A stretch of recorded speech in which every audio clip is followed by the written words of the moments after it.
Hello बच्चों, welcome to Boom Academy. Problem says 4 point charges -q and -q are placed on y-axis at y equal to -2 distance d पर y equal to minus d पर y equal to plus d and this respectively. The magnitude of the electric field E at point on the x-axis at x equal to capital D with x d is greater than small d will be behaves S. हमें बताना है कि कैसे behaviour होगा electric field का। Capital G जो है capital D उसके इन्वर्सली प्रोपोर्शनल होगा, स्क्वायर के इन्वर्सली प्रोपोर्शनल होगा, क्यूब के इन्वर्सली प्रोपोर्शनल होगा या क्वाड्रपल के इन्वर्सली प्रोपोर्शनल होगा। ये चीज़ हमें यहाँ पर कैलकुलेट करना है। सो आइए देखते हैं कैसे इसे करेंगे। जो जो हमें बोला गया है हम डायग्राम में ड्रा कर लेंगे। ठीक है, यहाँ से बाउंड्री लाइन ड्रा कर ले रहे हैं।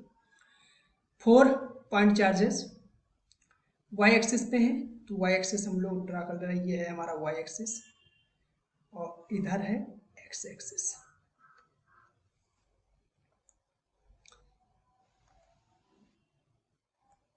देखिए यहाँ पर जो हमारा चार्ज जहाँ जहाँ रखा है वो पॉइंट क्या क्या है। ये है y -2d, यहाँ पर d और ये हो जाएगा 2d, नीचे हो जाएगा d और ये हो जाएगा -2d। -2d पर रखा हुआ है -q और +q रखा है, -d पर रखा है +q और 2d पर रखा है -q। ये है हमारे पास चार्जेस। ये सेपरेशन हमें मालूम है, ये d है, ये 0,2d है, इसे 0, -2d और 0, -d, ये हम लोग ऐसे लिख ले रहे हैं। ठीक है, अब देखिए हमें magnitude of electric field at point on the x axis. यहाँ पर कोई पॉइंट ले लेते हैं एक्स एक्सिस पे, मान लेते हैं यहाँ से x डिस्टेंस पर ये हमारे पास पॉइंट है। यहाँ पर हमें इलेक्ट्रिक फील्ड बताना है। सो आइए कैलकुलेट कर लेते हैं इलेक्ट्रिक फील्ड। देखिए यहाँ पर जो हमारे पास ये निगेटिव है, निगेटिव वजह से आप लोग जानते हैं इलेक्ट्रिक फील्ड किधर की तरफ होगा, निगेटिव चार्ज की तरफ होगा। तो इलेक्ट्रिक फील्ड इसकी वजह से किधर की तरफ होगा, इसकी तरफ। इसे हम बोल दे रहे हैं E1।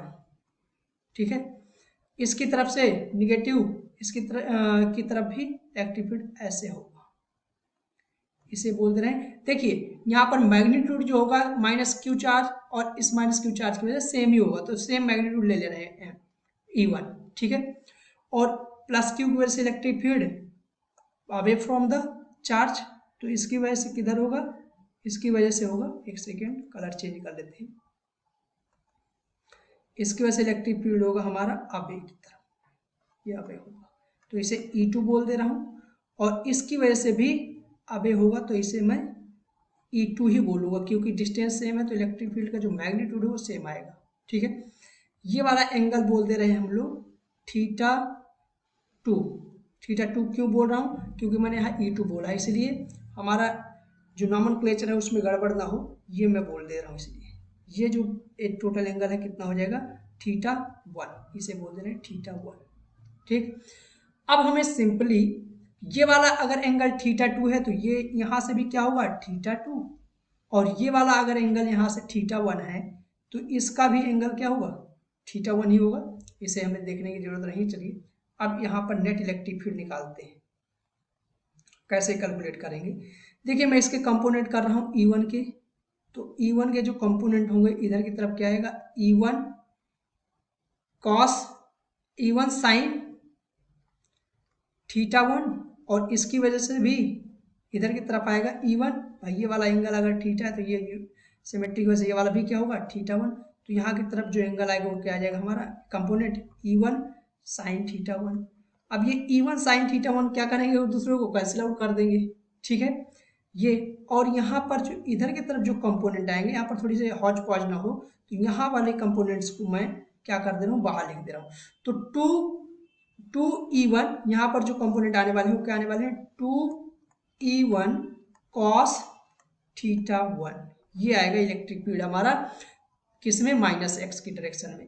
अब जो रेड कलर वाला है इसका मैं डिफरेंट कलर से कंपोनेंट कर दे रहा हूँ, बैगनी कलर उठा ले रहे हैं। ठीक है, इससे हम इसका कंपोनेंट करेंगे तो क्या आएगा, देखिए यहाँ पर भी ये वाले जो हमारे पास एंगल अगर ये थीटा है तो 2e2 cos थीटा जुड़ जाएगा, और ये कंपोनेंट जो होंगे वर्टिकल वाले ये क्या हो जाएंगे, कैंसिल आउट हो जाएंगे, तो मैं इन्हें लिख नहीं रहा हूँ, ठीक है। sin थीटा 2 कैंसिल आउट हो जाएगा।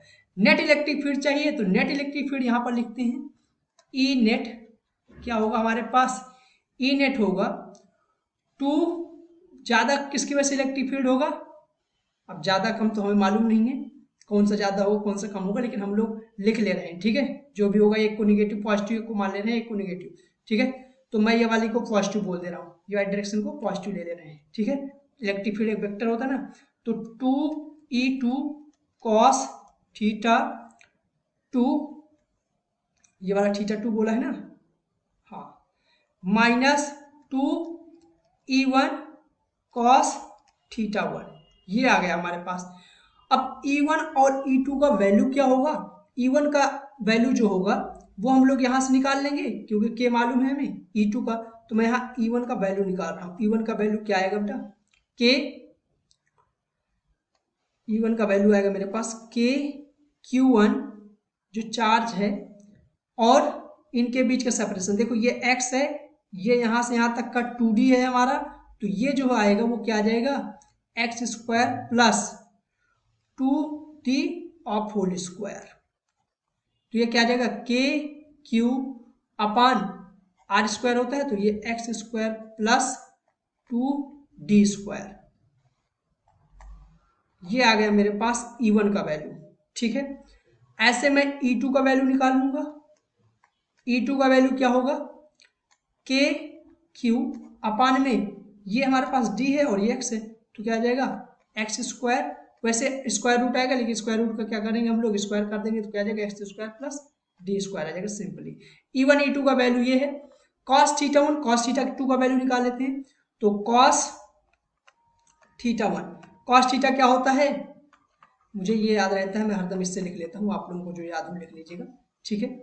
तो बेस अपान हाइपोटेनियस, तो बेस क्या है यहाँ पर बेस क्या है हमारे पास, cos थीटा 1 लिख रहे हैं, बेस क्या है x, और हाइपोटेनियस क्या हो जाएगा under root x square plus 2d of whole square, ये आ गया मेरे पास cos थीटा 1 का वैल्यू। ऐसे मैं cos थीटा 2 का वैल्यू निकालूंगा, तो बेस अपान आ जाएगा under root x square plus D square, ये आ गए मेरे पास सारी वैल्यूज। मैं यहाँ पर पुट करता हूँ, इसे सॉल्व कर लेता हूँ, जैसे सॉल्व करूंगा देखिए क्या आएगा, ई नेट 2, पहले E2 का वैल्यू, E2 का वैल्यू क्या है के क्यू अपान, देखिए मैं यहाँ पर डायरेक्ट कर रहा हूँ, x square plus D square है, और cos थीटा 2 का वैल्यू यहाँ पर cos थीटा 2 है, cos थीटा का वैल्यू ये है, तो मैं इसे डायरेक्ट लिख दे रहा हूँ के Q x upon x square plus D square of power क्या हो जाएगा इसका 3/2, ठीक है। ये आ जाएगा हमारे पास, इधर इसे हटा दें, ठीक है। चलिए माइनस 2k, E1 का वैल्यू क्या है के क्यू, और इसका भी वैल्यू हम लोग थीटा 1 का रख देते हैं, तो x अपान क्या आ जाएगा under root x square plus D, sorry 4d होगा ना यहाँ पर,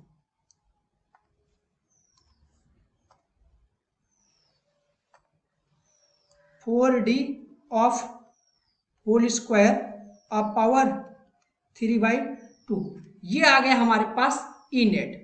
अब ई नेट इक्वल टू क्या आएगा, फर्दर सॉल्व करते हैं इसे, फर्दर सॉल्व करने में देखिए मैं इसे ऊपर ले जा रहा हूँ, ठीक है। 2k/q(x) सभी में कॉमन है, तो 2k/q(x) कॉमन है, बाहर निकाल लिया, अब इसे ले जा रहे हैं ऊपर, तो ये क्या हो जाएगा x square plus D square of whole power क्या हो जाएगा हमारे पास एक्स स्क्वायर क्यू स्क्वायर, ये होल पावर क्या हो जाएगा -3/2, माइनस यहाँ पर क्या आ जाएगा x square plus 4d square, और होल पावर क्या आ जाएगा यहाँ पर 3/2, माइनस का 3/2 आ जाएगा, ठीक है।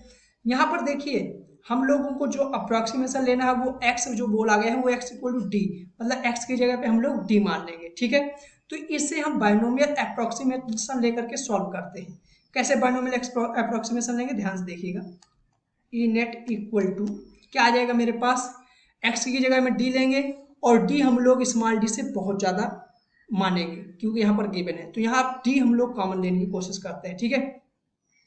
एक्स कॉमन लेने की कोशिश करते हैं। एक्स जैसे कॉमन लूंगा तो क्या आ जाएगा 2kqx और यहाँ से एक्स स्क्वायर बाहर निकालूंगा तो एक्स स्क्वायर जैसे बाहर निकालूंगा क्या निकल के आएगा मेरे पास माइनस का एक्स स्क्वायर यहाँ से बाहर लेंगे तो क्या होगा माइनस का 3 आएगा तो मैं नीचे लिख दूंगा एक्स क्यूब और यहाँ पर क्या हो जाएगा हमारे पास 1 minus D square upon x square और इसका पावर -3/2, ठीक है। माइनस यहाँ ध्यान से देखिएगा इससे भी सेम चीज कॉमन लिया एक्स स्क्वायर तो वो पूरा बाहर लेकर के हम लोगों ने एक्स स्क्वायर -3 आया था ये निकाल दिया है, ठीक। तो यहाँ से क्या आएगा 1 minus 4d square upon x square और पावर -3/2 ये आ गया हमारे पास।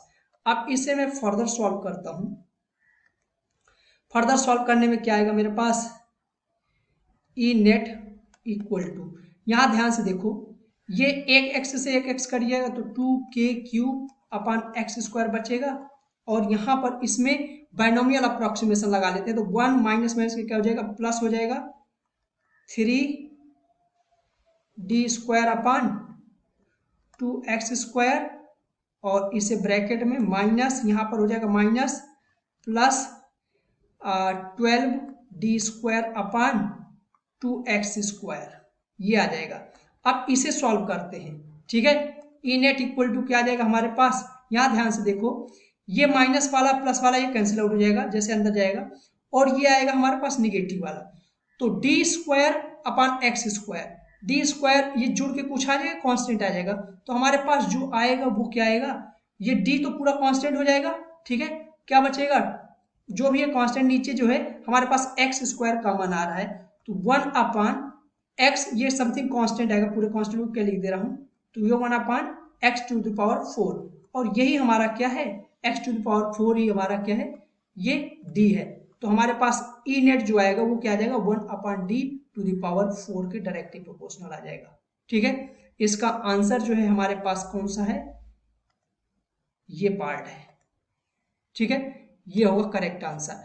देखिए यहाँ पर हमें बाइनोमियल अप्रोक्सीमेशन लेना था और देखिए मैंने इसे स्टेप बाय स्टेप आराम से किया है। आप लोगों को बाद में ये डी समझ लीजिए एक्स की वैल्यू है, ठीक। आई होप आप लोगों को क्लियरली सबको समझा पाया हूँ। कई बार क्या होता है हम जल्दीबाजी करने में गलती कर देते हैं और आंसर ये वाला निकालते हैं कहीं कहीं कुछ और निकाल लेते हैं, ठीक। तो ये गलतियां आपको नहीं करना है, ध्यान रखना है। बाइनोमियल अप्रोक्सीमेशन लिया गया है, कोई दिक्कत आए तो मुझसे पूछना है, मुझे यहाँ पर कमेंट करके बताना है कि सर यहाँ पर दिक्कत आई थी, मैं उसे दोबारा से आप लोगों को समझाऊंगा। आई होप आप लोग समझ गए होंगे। Thank you.